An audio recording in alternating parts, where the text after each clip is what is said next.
Isang pinagpalang araw sa inyong lahat. Tayo po yung magninilay sa salita ng Diyos, ang pinagmumulan ng awa at tawa ng ating buhay, ang salitawa. Happy Easter po sa inyong lahat. Nasa Martes na po tayo sa oktaba ng muling pagkabuhay ng ating Panginoong Hesukristo. Dinala po tayo ng ating ebanghelyo ngayon sa isang hardin, kung saan matatagpuan natin sa ating ebanghelyo ngayon na si Maria Magdala ay tumatangis sa may libingan ng ating Panginoon. Ito yung pagtangis na hindi lamang namatay ang kanyang minamahal na maestro, kundi yung kanyang nadatnan sa libingan, nawawala ang katawan ng Panginoon. Pero meron doon po nakatayo sa paanan at sa may uluhan ng kung saan inilibing ang Panginoon. At inakala ni Maria Magdala na sila ay mga hardinero. At naroon din po ang Panginoon at inakala niya siya rin ay isang hardinero. At ano po yung nangyari sa ating ebanghelyo ngayon?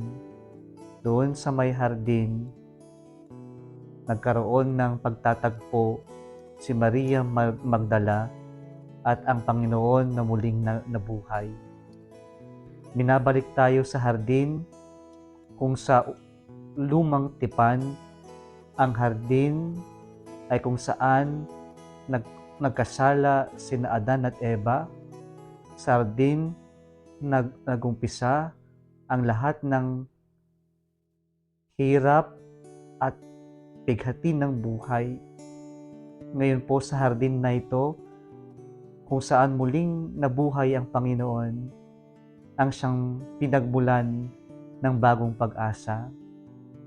At sa pagtatagpo ng Panginoon at ni Maria Magdala, tinawag ng Panginoon ang kanyang pangalan.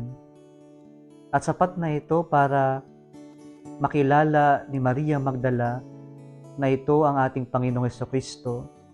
And all of a sudden, she simply uttered Rabboni, which means Master.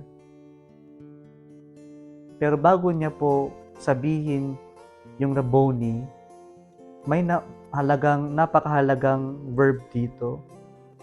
Sabi, she turned. Lumingon si Maria Magdala sa nagtawag sa kanya, sa boses na tumawag sa kanyang pangalan, at ito ang Panginoong Hesukristo na muling nabuhay. Kaya po pinapaalala sa atin dito ang epekto nawa ng muling pagkabuhay ng Diyos sa atin. Turning would mean conversion, ang pagtalikod natin sa kasamaan at ang pagsunod natin sa Diyos na muling nabuhay. Ang pagtalikod natin sa hindi magandang nakaraan at ang paglingon natin sa bagong buhay na inialok sa atin ng Diyos.